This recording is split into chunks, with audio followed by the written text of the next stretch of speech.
As global travel rebounds after the pandemic crisis, the Middle East continues to shine as top destination for visitors from around the world. Vacationers come to enjoy local attractions and explore countless places of interest. Muslims from around the globe head to Mecca for Hajj pilgrimage. Entrepreneurs arrive for a business meeting in Dubai and stay for another week to chill on the beach and shop. The Middle East's travel sector is booming. It's mainly due to its strategic location, world-class infrastructure, and a growing appetite for cultural and adventure tourism. But besides planning the next vacation or workation, what opportunities are there for us as travel tech investors? Hey, I'm Alex Medovoi, founder and CEO of AltexSoft, and this time we will discuss the investment potential of Middle East's travel tech sector.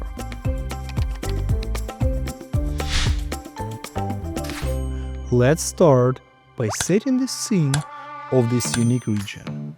By the way, in our overview, we'll mainly talk about the Gulf countries, with the main focus on the biggest economies of Saudi Arabia, the United Arab Emirates, and Qatar. So, as we all know, historically, oil has been the key factor in the Middle East's economic growth. However, today, as countries diversify and move away from oil reliance, travel and tourism are gaining traction.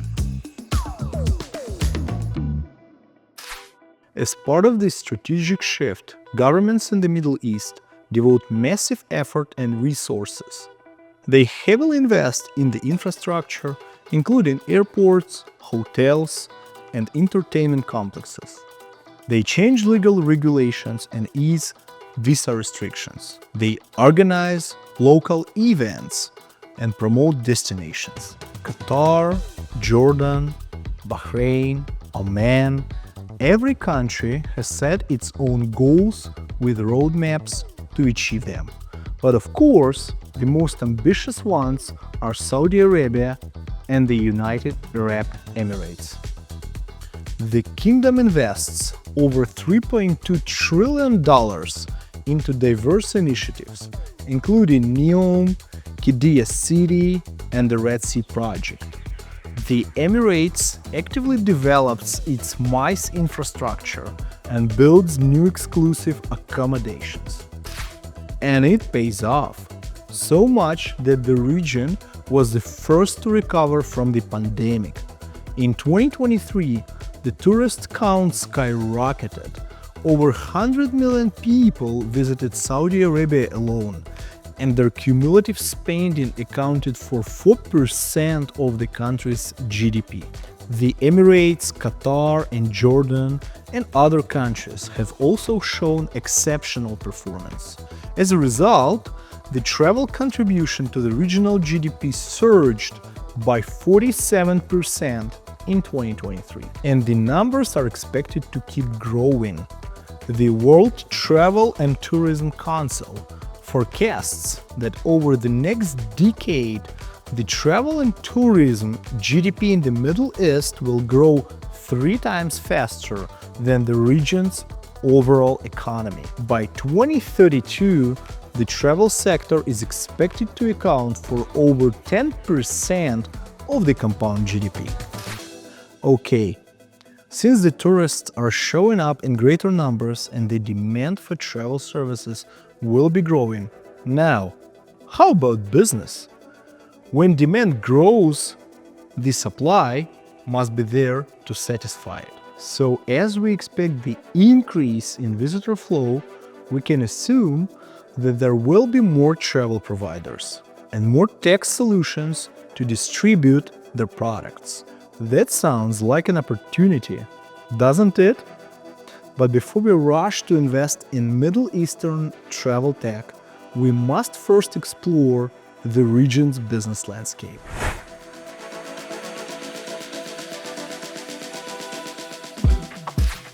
Actually, the Middle East is unique in the way businesses traditionally operate there. When exploring this market, we at AltexSoft noticed that besides the rare exceptions, Most enterprises are part of larger conglomerates, most often family-run holdings or ones with strong ties to government entities. That's especially true of Saudi Arabia. Take Al Musafir, the biggest travel brand in the region.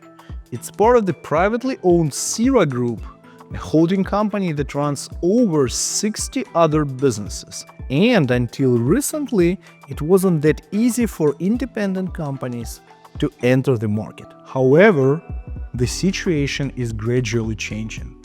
As governments modernize and diversify their economies, they create a more business-friendly environment that attracts investors and enterprises from around the world. For example, Dubai offers appealing tax incentives, including a zero income tax rate as well as simplified processes of a business setup.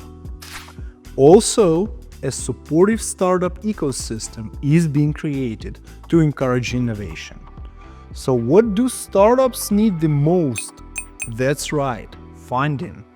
And that's what they find in the Middle East. Though most of the money comes from the state-owned investment funds, venture capital companies and angel groups are also growing in number and size. Wemda Capital, Venture Souk, and 500 Startups are some of the most active ones, each with a well-diversified portfolio of 100+ investments. In addition, startup accelerators and incubators are emerging. State-owned Hub 71 and Flat 6 Labs are among the most prominent ones. These organizations offer various programs to support startups from different industries at different stages. In addition to funding, there are other benefits like mentorship, office space, networking, and so on. Plus, investors from the outside of the Arab world are starting to see the potential in the region. Global venture capital funds like Y Combinator or Sequoia seek out investment opportunities to capitalize on. So do other big players like Microsoft, Amazon, or Apple. Some notable deals were Uber acquiring the ride-hailing app Careem for over $3 billion, or Amazon purchasing Souk.com for $580 million. And that was the biggest e-commerce platform in the Arab world. And as access to funding becomes easier, startups crop up. There are even a few Middle Eastern unicorns, like the cloud kitchen Kitapi or food delivery app Jehey. For now, the share of travel tech startups is comparatively small, and they mainly include OTAs, car rental apps, and business travel management platforms. Now, the main question is, where can we, as investors, find opportunities? So, how do we define whether a business has the potential to succeed? As we discussed in our previous video, we'll look at several main things: the working business model, the go-to-market strategy, and how their value proposition fits into the existing trends. Which customer groups does it cater to? Is their product or service what people actually seek? Let's look at the key travel trends in the Middle East. Or, in other words, why do people go there? First, it's good old leisure tourism. The region offers all sorts of attractions and activities for vacationers. People come to scuba dive in the Red Sea, they camp in the Oman Desert, snowboard in Sky Dubai, climb the cliffs in the Jordanian Wadi Rum, you name it. Leisure tourism accounts for around 88% of total traveler spend in the region, so it's worth paying attention to. The opportunities here might lie in several sectors. As more properties appear to accommodate travelers, there is a growing need for distribution platforms. So OTAs that offer convenient search and booking flow could cash in on that. We can also assume that the demand for packaged offerings will only increase with the growing number of visitors. Who can benefit from this? Probably tour operators who arrange turnkey vacations and travel agents who sell them. An even more interesting niche is known as dynamic packaging. Travelers today want flexibility. They want personalized itineraries and unique experiences. Booking platforms that allow them to mix and match travel products, change dates, and choose ancillaries of their preferences probably have a bright future. But how about business travelers? For many years, Dubai has proudly worn the crown of one of the world's foremost MICE destinations. In fact, in 2022, it was nominated as a top business travel destination. But in 2023, Doha, Qatar, knocked Dubai out of the first place. And that should tell us that there must be some opportunities there as well, right? We know that today, a lot of people don't just come to the conference to spend the day and then jump back on their plane. They often extend their trip for another day or two to enjoy the destination. We call it bleisure, a combination of business and leisure travel. Other business travelers go even further. They arrive at an event or meeting, often bringing the family along, and stay for a while to work while exploring the area. Those are known as workations, and that's a huge trend to be exploited. Digital nomads also favor the comfort and opportunities presented by the Middle East. To cater to all these groups of people traveling for work, the short-term rental market is booming, offering villas, houses, and apartments for any budget and stay duration. Demand for car rentals and taxi services also grows. Whether you come for business or leisure, you would rather be spending time enjoying local attractions instead of trying to understand the intricacies of local bus schedules, right? So most people either go with flexibility of taxi services or the convenience of a rental car. Religious travel is also impressive. Muslims from all around the world travel to visit the sacred places in the region, the most prominent of which is Mecca. This destination alone welcomed over 13.5 million visitors in 2023. In this niche, the OTAs that help organize halal-friendly travel can be rewarded. There's also a demand for arranging group travel, since pilgrims often come in groups. A close relative of leisure travel is luxury and shopping tourism, and it's rapidly gaining popularity. One of the signs of that is a noticeable shift to five-star hotel bookings in the region. That's where Dubai shines again, closely followed by Saudi Arabia. Notably, the luxury tourism sector is also developing to satisfy internal demand.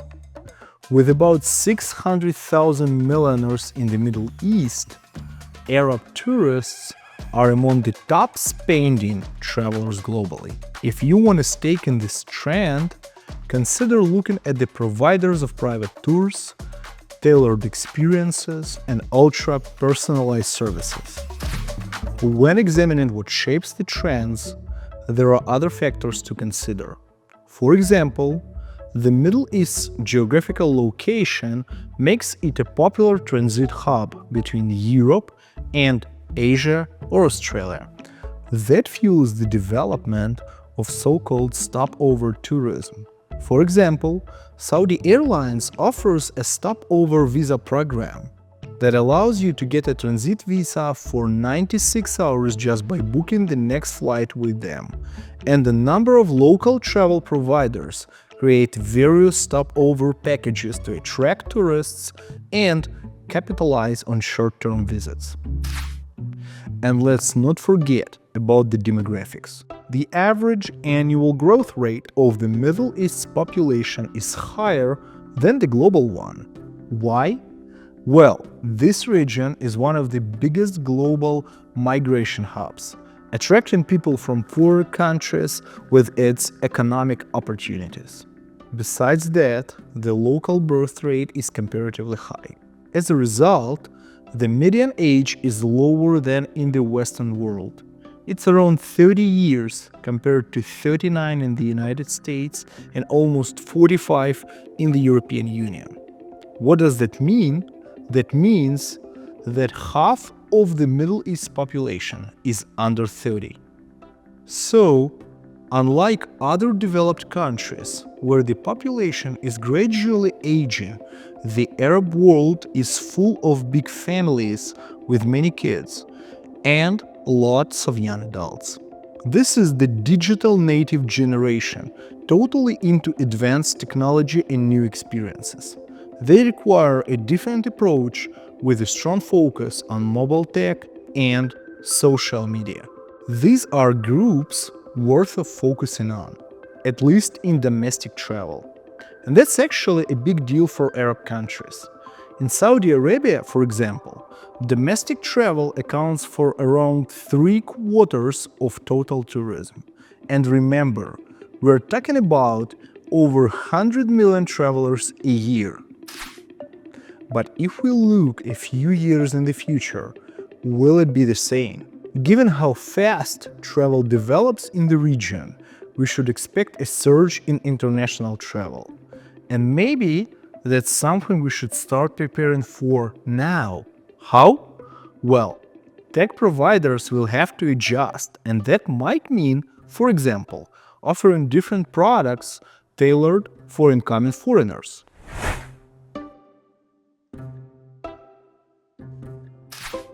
As you can see, the opportunities are tempting and potentially significant. But to be honest, so are the risks.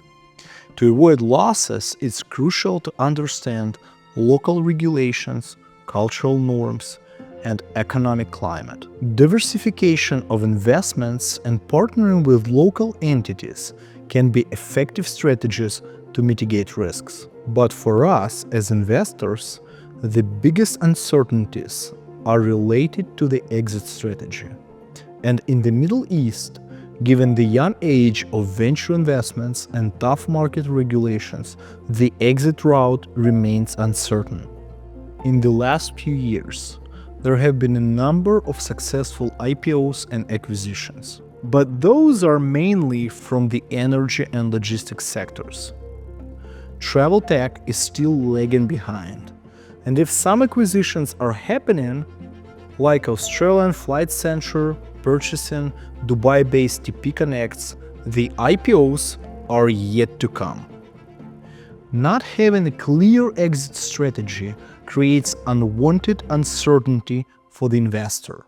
So we have to think twice before jumping into the venture. That said, the exit pipeline is developing, so let's see how it goes this year. To sum up, if you are considering investing in Middle East's travel tech sector, you are looking at a region with a promising future. Tourism is booming, governments massively support the economy, venture capital is on the rise, funding and nurturing ambitious tech startups. Multiple niches contain growth potential: group and family travel, vacation and stopover packages, luxury tourism, and car rentals. Whether you are a seasoned investor or just starting out, the opportunities here are as vast as the desert and as rich as the history. But as always, I encourage you to be coldly analytical and perform careful due diligence before making investment decisions. And that's all for today's episode. I hope you found our deep dive into the Middle East travel sector insightful. Thanks for tuning in and hope you join us again soon Safe travels and smart investing. Subscribe and click the notification bell.